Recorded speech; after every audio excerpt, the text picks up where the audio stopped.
Bonsoir à toutes, bonsoir à tous. C'est toujours avec un grand plaisir que je vous retrouve pour votre rendez-vous quotidien d'actu en Savoie-Mont-Blanc. Accès direct, la seule émission en live sur votre téléphone, sur votre ordinateur, voire même sur votre petit écran. Bienvenue à toutes et à tous. Ce soir, on va passer encore une demi-heure ensemble, une demi-heure de bonheur bien évidemment. Et au programme, ce soir, il sera question de ski, car oui, la passion du ski, c'est à vie. Nous accueillerons un nouveau constructeur, un petit nouveau, mais qui va vite devenir un incontournable. CT Ski seront avec nous d'ici quelques minutes.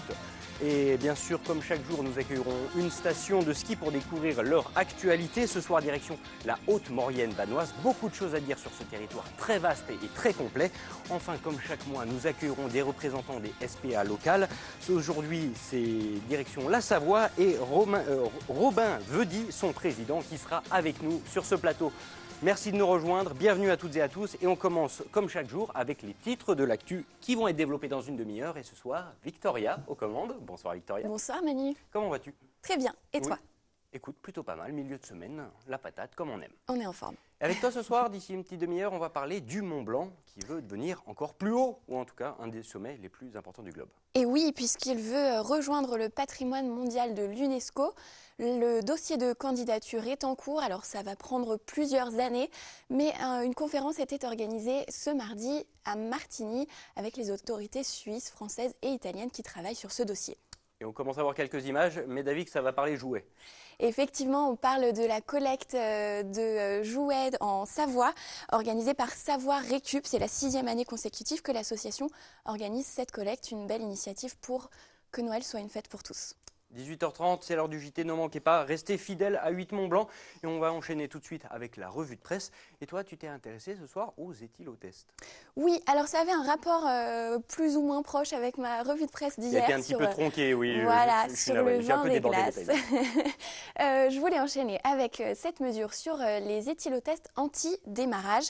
Le Messager nous explique donc dans un article paru ce lundi que les départements de la Haute-Savoie lancent une expérimentation.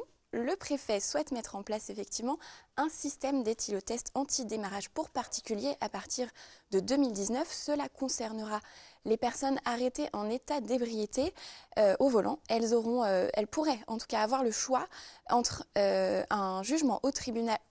Lors de leur jugement au tribunal, entre une peine ou l'installation auprès d'un des 4 garagistes agréés du département d'un de ces éthylotests. Les modalités complètes ne sont pas encore connues, mais ce n'est pas vraiment une première puisque le dispositif a déjà été mis en place dans les transports en commun dans le département. Oui, je crois même que la Haute-Savoie était pilote dans la matière. Exactement. Donc elle s'y connaît. Eh ben, on a hâte de voir, j'imagine qu'on va avoir des petits reportages qui seront sans doute dans les prochaines semaines. On a hâte de voir ça. Et puis un autre article sur un concert au top du top.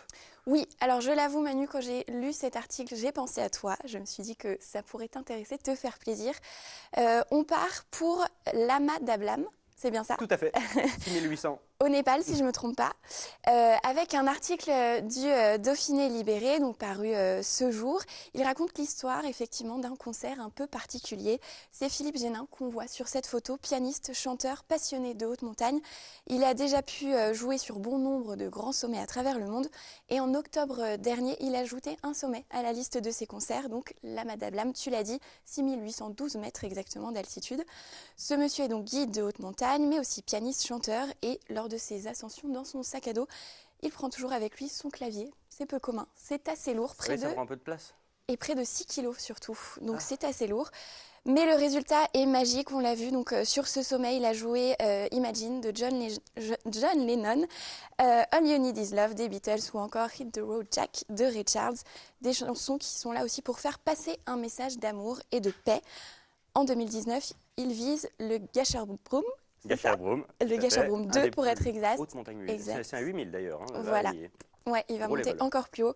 Et puis, il prépare également l'Everest. Donc, on a hâte de suivre ça. J'espère qu'il y aura des petites images pour nous faire envie. En perspective, effectivement. Toi, Manu, tu nous ramènes un petit peu sur Terre, à Genève, avec une histoire de trésorerie. Alors oui. On va le rappeler, parce que c'est vrai que la relation des Suisses à l'argent, c'est toujours un petit peu particulier. Et tu sais très bien que moi, j'aime bien mettre les pieds dans le plat. Donc, je vous propose un petit article de nos confrères de la Tribune de Genève. Seb en avait parlé dans une précédente revue de presse, mais bon, qu'à cela ne tienne, genre même petite couche. Et tu n'es pas sans savoir que depuis les affaires Luc Bartassa et Guillaume Barazzone, le conseil administratif de la ville de Genève a donc lancé un audit qui révèle aujourd'hui que la moitié des frais du personnel sont non conformes. Alors, qu'est-ce que ça veut dire?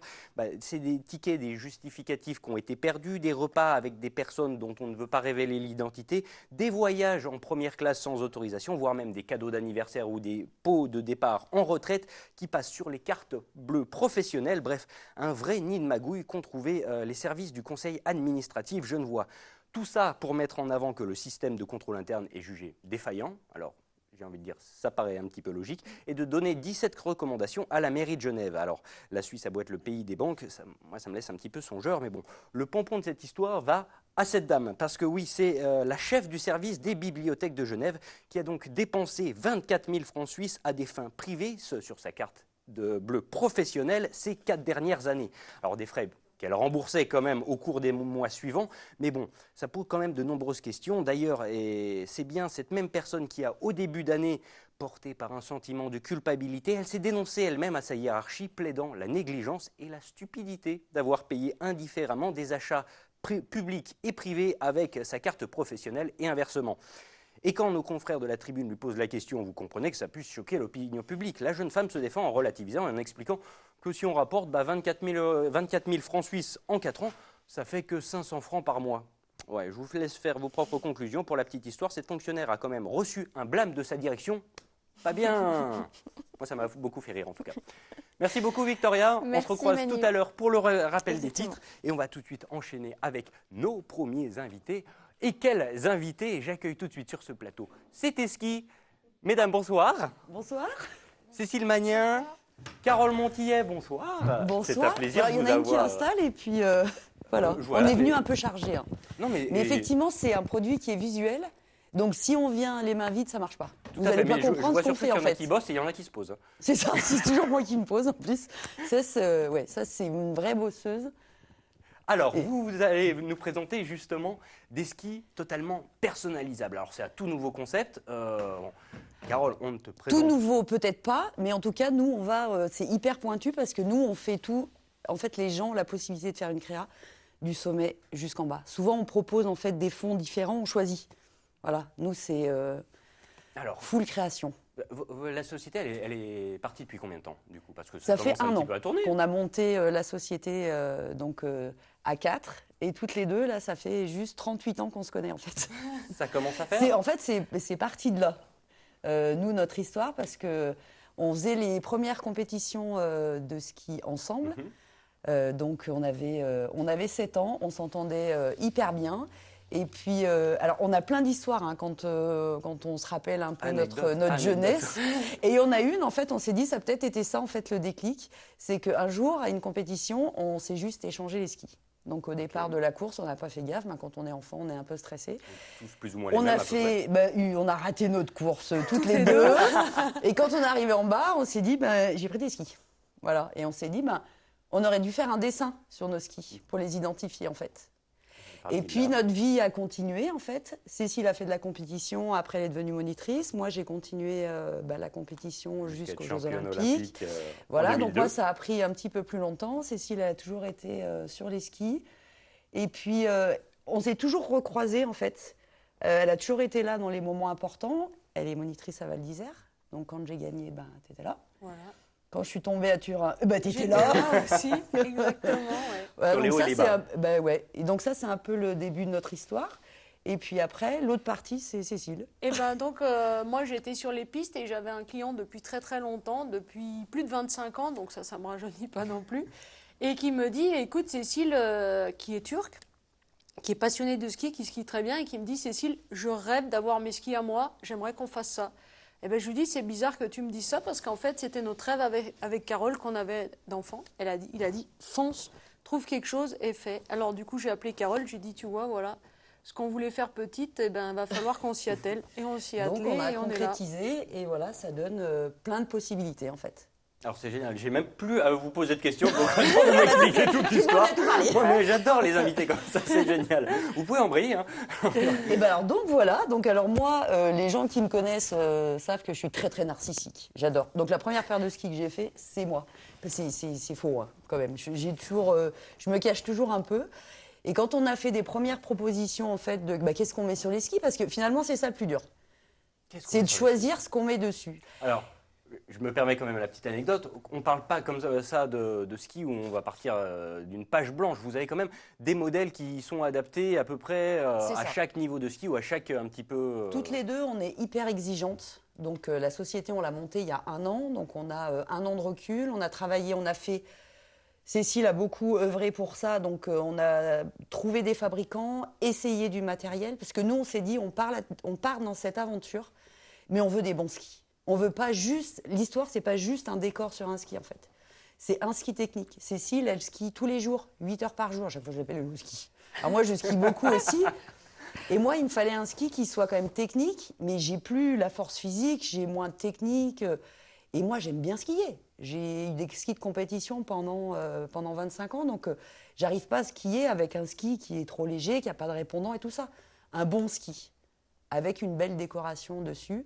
Et du coup, on a eu, comme on n'était pas assez contente, on a continué à chercher chez les fabricants. Et là, on a trouvé un artisan qui nous fait des skis qui sont faits main, avec une finition qui est extraordinaire. On a possibilité d'avoir un revêtement dessus, un plastique en relief, en 3D. Donc ça nous fait des reliefs, par exemple, sur cette paire-là, qui a un rendu qui est juste magnifique, quoi. Alors justement, vous le disiez tout à l'heure, vous n'êtes pas que toutes les deux, vous êtes 4 en tout dans cette aventure, avec Michel, donc, qui est le menuisier, qui est un petit peu finalement l'artisan de ces skis, et Sem, c'est bien ça? Alors Jem, on dit parce que c'est un nom turc, c'est ça, voilà. Alors tout le monde se trompe, mais voilà. Donc c'est aussi une amitié de 4 personnes, 4 personnes qui sont passionnées de ski, qui aiment les belles choses, et qui ont eu envie de faire un produit unique, parce que c'est quand même très à la mode. Et on disait, c'est quand même pas normal qu'on n'arrive pas à faire un ski qui soit unique à chacun. Alors effectivement, les fabricants, tout le monde fait des bons skis, sauf que quand on veut faire des décors pour les Japonais, pour les Américains, on fait en fait des choses qui sont très sobres.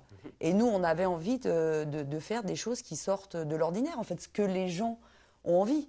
Donc voilà, on a fait l'essai avec une photo de ski en fait dans l'aire d'arrivée de Salt Lake. Et c'est vrai que moi, je suis pas du tout... Mais skier avec mes skis aux pieds comme ça et voir la photo, c'est juste génial. Ça doit donner le smile. Ah ben, ça donne le smile. Et puis ça, du coup, j'ai vu que vous en aviez des tableaux Black Puff. Voilà, c'est la petite entreprise montante en ce moment. Et du coup, on a fait une association avec eux. Donc, leur tableau, j'ai dit, ah ben moi j'aime bien celui-là. Cécile a dit, ouais, j'aime bien celui-là. Ouais, voilà. Et du coup, on a fait des skis et on va faire une dizaine de séries à peu près qui seront tirées de leur création, en fait, de leur tableau. Bon, alors, il n'y en a pas que pour les très bons skieurs, parce que c'est vrai qu'il y a le côté technique très, très demandeur, un peu le côté descendeur comme ça. Mais, mais pourtant, même si on a, entre guillemets, un petit niveau, on peut quand même trouver chaussure à son pied et ski à sa chaussure. C'est ça, parce qu'en fait, c'est des skis qui sont très faciles. Et en général, un bon ski, même un skieur débutant, il aime bien quand même avoir un ski qui a de la tonicité. T'es d'accord avec moi, Cess? Ouais, puis surtout quand on arrive sur la neige dure, c'est quand même bien quand on a quelque chose sous le pied, quoi. Un ski qui tourne facile. Après, on a un ski femme qui est plus léger. Mais les gens, si on leur met un bon produit entre les mains, ils se régalent. Donc, il ne faut pas vouloir chercher trop la facilité. Nous, on aiguille les gens. On n'est pas sur un ski, par exemple, c'est pas un géant fils, on est bien d'accord. Hein. Mais ça, moi, j'arrive à tenir 1 heure, pas plus. Nous, le but, c'est que les gens puissent prendre leur ski tous les jours, toute la semaine quand ils sont en vacances. Alors, il y a quand même un gros plus, c'est que là, c'est vraiment du fait main.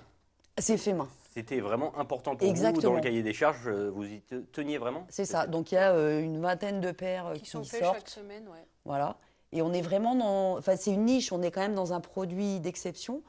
On aime ça, ce côté un peu exceptionnel. On discute beaucoup avec les gens pour connaître leur niveau, puis surtout ce qu'ils aiment, pour qu'ils soient à 100% contents du résultat. Mais on voit tous les clients qu'on a eus, en général, au bout de 15 jours, ils nous disent « je pense déjà à ma créa de l'année prochaine voilà. ». C'est un peu addictif aussi, ce truc-là. Alors pour le concept et ceux qui sont intéressés, concrètement, on peut vous trouver où? Il y a déjà des revendeurs ou ça se passe sur Internet? Comment ça se passe? Pour l'instant, ouais, on est sur Internet. Sur Internet, cteski.com. Voilà, c'est ça, c'est nous. Et donc, numéro de téléphone, mail. On échange avec eux, on discute. C'est ça aussi, on veut faire un... Il y a un partage quand même. C'est ça, voilà. Il y a une petite passion, voilà, le ski, qu'est-ce que vous aimez? Parce on pose des questions quand même aux gens sur ce qu'ils aiment, quoi. Donc, il y a un échange avec les gens. Là-dessus, il faut compter à peu près un délai de 30 jours entre le premier coup de fil ou entre le moment vraiment où on a met le validé tampon. la création. Voilà. Parce que c'est ça le plus difficile, en fait. C'est de poser ses envies. Et après, la fabrication, trentaine de gens. Eh bien, écoutez, Et là, par contre, on est parti sur une opération assez rapide. Ouais, on est obligé d'en parler. On est obligé d'en parler. allez, dites-moi, rapidement. Donc, vas-y, t'es parti. Non, T'as l'air- Playboy, une association avec Playboy. On fait une série limitée avec des skis Playboy. Ok. C'est improbable. Quand on a commencé, on s'est dit, c'est peut-être pas forcément nous, ça. Mais en fait, les extrêmes, pourtant. et voilà, c'est génial. C'est une association comme ça. Des fois, le décalage... Et donc, demain soir, on est à Paris pour faire le lancement des skis Playboy numérotés dans une boutique, nous. C'est ça, les deux rue montagnards Cambon. devant Voilà, la ville. On est parti là-bas. Eh ben, en tout cas, merci Voilà. beaucoup, mesdames, de nous avoir présenté ce produit d'exception. Vous l'avez compris, on arrive au moment des fêtes, donc idée cadeau, c'est cteski, cteski.com, C'est ça. si je dis pas de bêtises. Tout à fait. Voilà. Eh ben, écoutez, mesdames, merci de votre Merci présence. bien. Bon courage pour la suite de cette aventure. Mais je suis sûr que de toute façon, on aura l'occasion de se recroiser un petit peu plus sur le terrain pour tester un peu tout ça quand même. Bah oui, avec grand plaisir. Ce On sera vous accueillera. Merci. Merci à vous. Au revoir. À très vite. Je vous laisse repartir direction la régie. Juste le temps pour moi d'accueillir nos invités suivants en la personne de Laurent Senevier. Bonsoir. Sévenier. Sévenier, pardon, excusez-moi. Vous êtes le Bonjour. responsable du service promotion communication de la Haute-Maurienne vanoise. C'est tout à fait ça. Alors, Haute-Maurienne vanoise, on en parle souvent parce que c'est un territoire d'exception. De notre point de vue un petit peu annécien, on a tendance à dire un peu comme Chirac, c'est loin, mais c'est beau. Et pourtant, il y a tellement de choses à faire. Et alors, moi, j'ai noté juste 2-3 petites choses. Déjà, pour remettre un petit peu dans le contexte, Haute-Maurienne vanoise sont donc beaucoup de stations qui se sont remises sous une même enseigne, sous un même sigle. Donc, La Norma, Bonneval-sur-Arc, Bessan, Valseny, Valfréjus et Ossois. J'espère que j'en oublie pas. On est tout juste. Magnifique. Et d'ailleurs, ça va commencer dès ce week-end, puisque je crois que les premiers événements, ça arrive avec Tous en piste, et ça arrive dès quelques jours d'ailleurs. C'est dès samedi à Valseny, l'événement Tous en piste. 5000 personnes attendues sur les pistes pour l'ouverture de la saison chez nous en Haute-Maurienne vanoise et donc à Valseny. Un grand événement festif sur les pistes et un beau concert gratuit avec Amir sur le front de neige. Alors c'est vrai que aujourd'hui, on est en début de saison, la neige est tombée, les températures ont baissé, j'imagine que le début de saison se fait un peu plus sereinement qu'il y a quelques petites semaines. C'est parfait pour nous, évidemment, la neige est là, les conditions sont au top. On a même eu du soleil, il fait froid, c'est parfait, on est prêt pour accueillir nos skieurs, nos vacanciers. Comment on arrive au sein d'un rassemblement de stations comme Haute-Maurienne vanoise à finalement exister auprès de toutes les grandes marques, de toutes les grandes stations qui trustent quand même beaucoup le devant de la scène? Alors déjà, donc effectivement, on a 6 stations, mais chacune avec ses spécificités. Et l'objectif, c'est aussi de garder nos spécificités, notre authenticité. On est sur des stations familles, sur des villages. Donc on a une offre différente de grandes stations comme celles qu'on peut trouver sur la Tarentaise. Donc on veut conserver notre propre identité, celle de stations villages qui ont des domaines dédiés aux familles. Alors vous le disiez tout à l'heure, c'est vrai, le terme authenticité, ça résume un petit peu tout. C'est vrai que c'est un des fers de lance pour vous de la communication que de mettre, alors que ce soit des petits villages comme Ossois, qui fête d'ailleurs ses 60 ans cette année. Ah, vous savez tout. J'ai un peu bossé quand même en amont. Et Bonneval, donc un des plus beaux villages de France, régulièrement cité. Ce côté authenticité, il est vraiment prépondérant, ne serait-ce que dans la communication pour vous.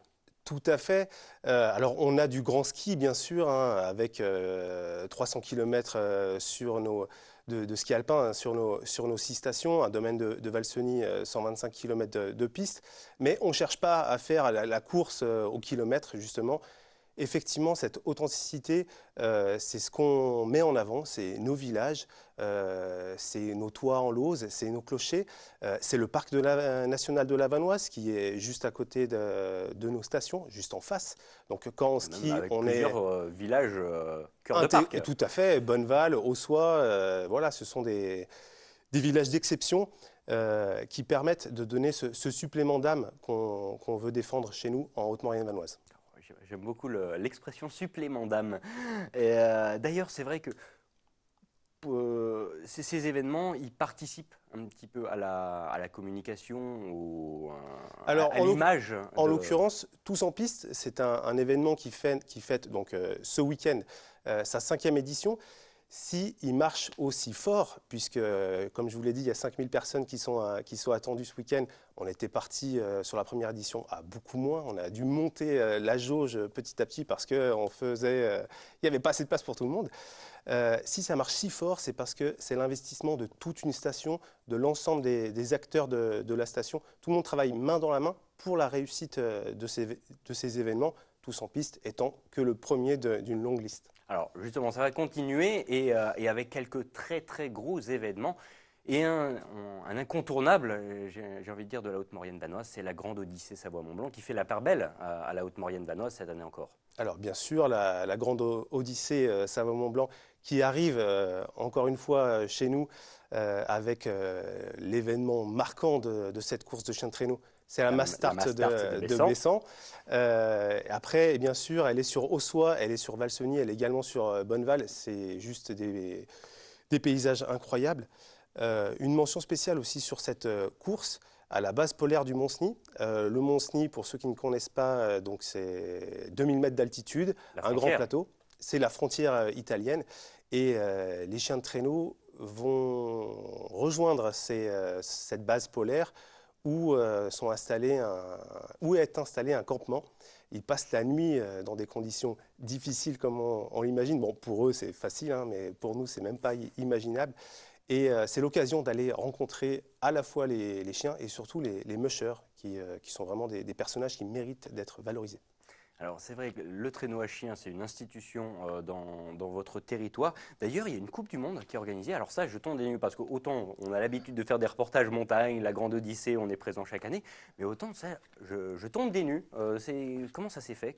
On vous attend effectivement sur les championnats du monde de chiens de traîneau. Les championnats du monde, d'accord. À Bessan, fin janvier. Plus de 300 attelages qui sont attendus, et un attelage, c'est 10 chiens. Donc vous imaginez le nombre de chiens husky, chiens de traîneau qu'il y aura à cette occasion. Bessan, c'est simplement un spot extraordinaire pour les chiens de traîneau. Beaucoup de place, on a parlé de la Mastart tout à l'heure, du froid, parce que c'est ce qu'il faut pour ces chiens, hein. S'il ne fait pas moins 10, ils sont malheureux. De la neige en quantité et garantie. Et surtout, une histoire avec les chiens de traîneau. On a parlé de la Grande Odyssée, on aurait pu également parler de la Lécarode, qui est également une autre course de chiens de traîneau qui vient chez nous. Donc il y a une vraie histoire entre Bessan et toute la Haute-Maurienne vanoise d'ailleurs, et les chiens de traîneau. Ce côté sauvage, ce côté aventure, ce côté authentique qu'on a parlé, eh bien nous, on adore. Et vraiment, pour ceux qui n'ont pas vu une course de chiens de traîneau, c'est quelque chose d'incroyable. Le rendez-vous est pris. D'ailleurs, j'en profite pour tous les téléspectateurs. Comme chaque soir, on vous fait gagner, grâce à la générosité de nos invités et à la générosité de Haute-Maurienne vanoise, 2 forfaits journée pour Valseny. Donc, si ça vous intéresse, n'hésitez pas. C'est sur notre compte Instagram que ça se passe. Il y a un hashtag, il y a tout ce qu'il faut. Vous aurez toutes les informations. On finit une dernière question très très rapide, puisqu'on me fait signe qu'il n'y a plus beaucoup de temps, avec un des gros événements nationaux qui arrive en fin de saison. C'est le Challenge des moniteurs qui est hébergé cette année en Haute-Maurienne vanoise également. Et à Valseny, toute une vallée s'est mobilisée, toutes les ESF de la vallée de la Maurienne se mobilisent pour cet événement. Si Valseny a été choisi pour accueillir ce Challenge des moniteurs, c'est bien qu'il y a une qualité assez incroyable pour le ski sur cette station. On n'a pas beaucoup de temps, mais juste quand même, je place quand même la culture chez nous. Et notamment le festival C'est le printemps, toujours à Valseny, avec Laurent Gérard. Et cette année, Carla Bruni en ouverture du festival. Donc on a du ski, on a de la culture, on a de la neige. Venez chez nous. Vous avez tout. Eh oui, Vous tout à avez fait. tout. Voilà. Merci beaucoup, en tout cas, Robin, d'avoir été avec nous. Non, c'est Laurent. Je suis navré, ce soir, ça ne va pas du tout. C'est que j'ai déjà changé ma feuille. Laurent, merci beaucoup. Merci à vous. Je suis navré.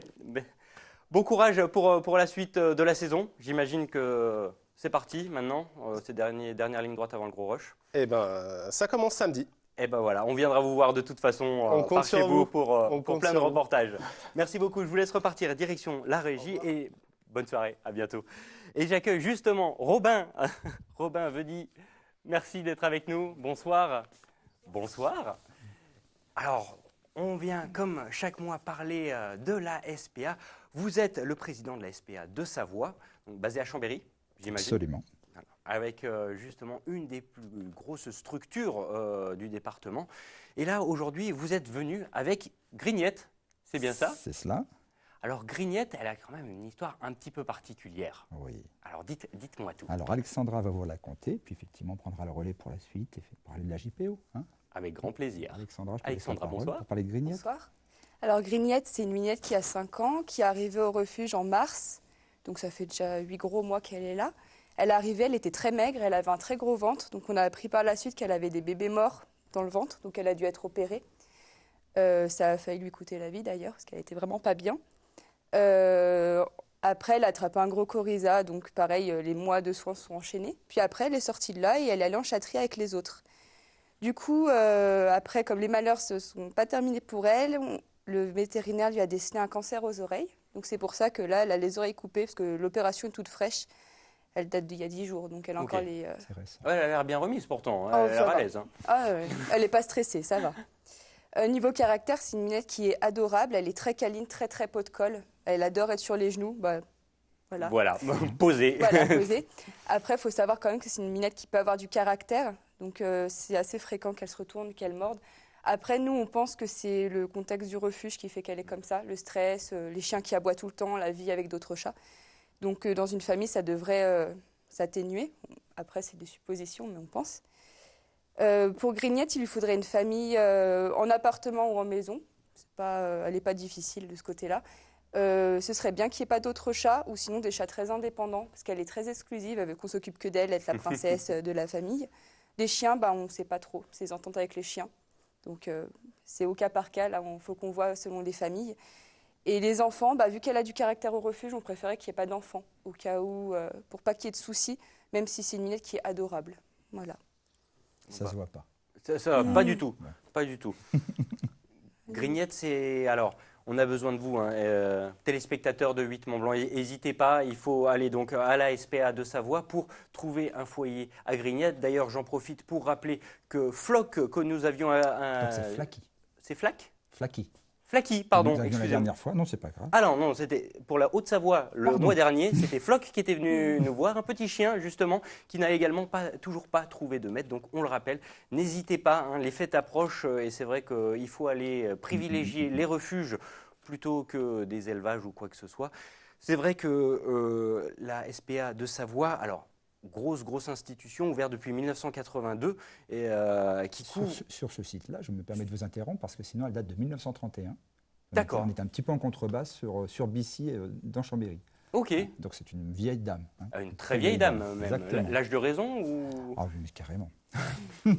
On en est où concrètement aujourd'hui dans le refuge? Est-ce qu'il y a encore un petit peu de place? Est-ce qu'il y a beaucoup d'abandon en ce moment? Franchement, alors oui, il y a tout. Alors c'est ce que j'expliquais la dernière fois. On a toujours des abandons toute l'année. Hein, finalement, on a une grosse période, des grosses périodes, été comme hiver d'ailleurs. Au niveau effectivement du sport d'hiver, ça ouvre la porte aussi aux abandons malheureusement, puisque les gens veulent effectivement passer leurs petites vacances en hauteur. Cependant, effectivement, on a quand même des abandons dans l'année et de nombreux. On est plein. Là aujourd'hui, c'est un peu surfait que de l'expliquer, mais c'est vrai que c'est une réalité. Nous sommes effectivement avec tous les box occupés par nos loulous. On a un autre phénomène. Alors on a fait nos portes ouvertes, c'est ce que je disais dimanche dernier. J'en profite pour remercier tous les organisateurs et puis les visiteurs bien sûr, hein, les fidèles comme les nouveaux, parce que ça, malgré le temps qui était pluvieux, qui est le vent, et aussi un phénomène que l'on a d'une petite épidémie de toux du chenil qui nous a touchés samedi. On a limité l'accès effectivement aux loulous, mais les gens étaient quand même présents et on fait acte effectivement de présence pour nous visiter. Voilà, donc ça c'est important. Il n'empêche que nos box sont pleins. Aujourd'hui, on a 50 box, 50 chiens. C'est difficile. On parlait de Flaky, excusez-moi de vous avoir interrompu, parce qu'effectivement ça se ressemblait. Donc Flaky est toujours reparti. On savait que c'était un pari un peu compliqué, mais bon, on n'est pas non plus avec... on offre une belle visibilité, une belle vitrine hein, par votre émission. Donc on en profite aussi pour amener des animaux qui ne trouvent pas forcément une famille facilement. C'est pour ça qu'on donc est là. on sait que c'est un pari difficile. J'insiste pour Grignette aussi, je fais beaucoup de transgressions, mais là, ça ne se verra pas dans quelques temps, là, puisque c'est récent. Donc ce qu'on voit là, c'est très impressionnant, mais ça ne se verra plus. On aura les poils qui auront poussé. Donc on a retrouvé sa superbe. Et voilà, on a plein de petits animaux et de moins petits, mais qui attendent effectivement des bons cœurs, des généreux. Vous le disiez, vous avez une capacité à peu près d'accueil pour 50 chiens, une centaine de chats, oui. À peu près. Vous stressez un petit peu avant les fêtes ou comment ça se passe Alors, il y a toujours un phénomène après les fêtes, effectivement, de retour. Alors, parfois, c'est des nacs, hein, ce qu'on appelle les nouveaux animaux de compagnie, donc les lapins, les cochons d'Inde. Bon, c'est souvent le lapin qu'on va offrir à Noël, et puis finalement, on se rend compte que il mange, il peut avoir des petits tracas. Voilà, c'est pas une peluche, je le rappelle aux gens. Adopter un chien, un chat ou un nac, c'est un investissement, c'est un engagement. Il faut absolument en être conscient, c'est une véritable responsabilité. Et le cadeau de Noël, c'est pas toujours la bonne idée, quoi. À moins que la personne se l'octroie à elle, se l'offre et puis s'en occupe en toute responsabilité. C'est essentiel. Vous évoquiez tout à l'heure les nouveaux animaux de compagnie, les nacs. Je suis sûr qu'il y a également des animaux qui sont, entre guillemets, pas forcément... il nous faut le taper, mais il a bien raison, il a tout de suite compris. Ça devient récurrent, ça va faire plaisir à Fanette de Buisson. Il y a également des animaux qu'on n'a pas forcément l'habitude de voir dans les refuges qui arrivent ces derniers temps. Alors, on a de plus en plus d'animaux de fermage. On a eu des biquettes, on a actuellement des moutons. Alors, par le biais de la fourrière, hein, puisqu'on fait aussi fourrière. Et du coup, on a aussi ce type d'animaux. On a eu, fut un temps, des chevaux. Et donc, des chevaux, un cheval notamment. Et oui, on a quand même un phénomène, une recrudescence de ce type d'animaux qui arrivent dans les refuges. Pas forcément le nôtre, hein, c'est général, hein, on se renseigne auprès de nos homologues et c'est vrai qu'on a cette problématique, ça devient une problématique parce qu'on n'est pas tous équipés pour pouvoir le faire et si nous le sommes, les terrains ne sont pas extensibles non plus et du coup à un moment donné, on va pouvoir en accueillir un certain nombre mais pas forcément tous. Donc ça va être la problématique de la relation et du réseau que l'on va tisser pour pouvoir arriver à leur trouver effectivement à eux aussi une famille. Donc c'est pas simple, voilà. Vous l'avez compris en tout cas, si vous avez une place en tout cas dans votre foyer ou dans votre cœur, ou les deux, Grignette est juste là, elle vous attend, n'hésitez pas, c'est direction la SPA de Savoie qu'il faut se tourner, ou dans le cas de Floc, il y a quelques semaines, c'est SPA de Haute-Savoie, Flaky également qui est toujours là, on en appelle à votre bon cœur, si vous avez bien sûr les moyens, l'envie et l'ambition de s'en occuper, dans les règles de l'art. Je peux me permettre encore un dernier mot, c'est merci pour cette ouverture d'antenne, merci pour eux, hein, c'est clair, et merci pour notre refuge. C'est un plaisir. Merci. Messieurs, dames, merci beaucoup d'avoir été avec nous sur ce plateau. Merci pour Grignette, et en tout cas de vous en occuper avec tant d'amour. On va vous la laisser, je pense qu'elle est bien. Ça a l'air. Mignonne. On me dit déjà qu'ils sont d'accord en régie, alors je vous laisse vous voir directement avec eux. Merci beaucoup, messieurs, dames, d'avoir été avec nous aujourd'hui. Je vous laisse repartir avec Grignette. Juste le temps pour moi d'accueillir Victoria Lopez. Le grand retour.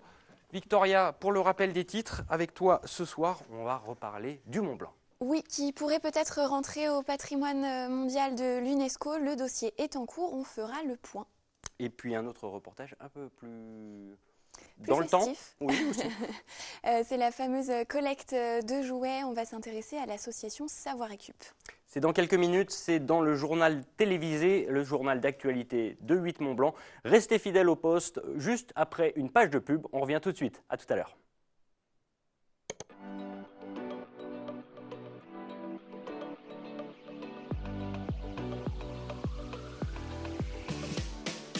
Bonjour, très heureuse de vous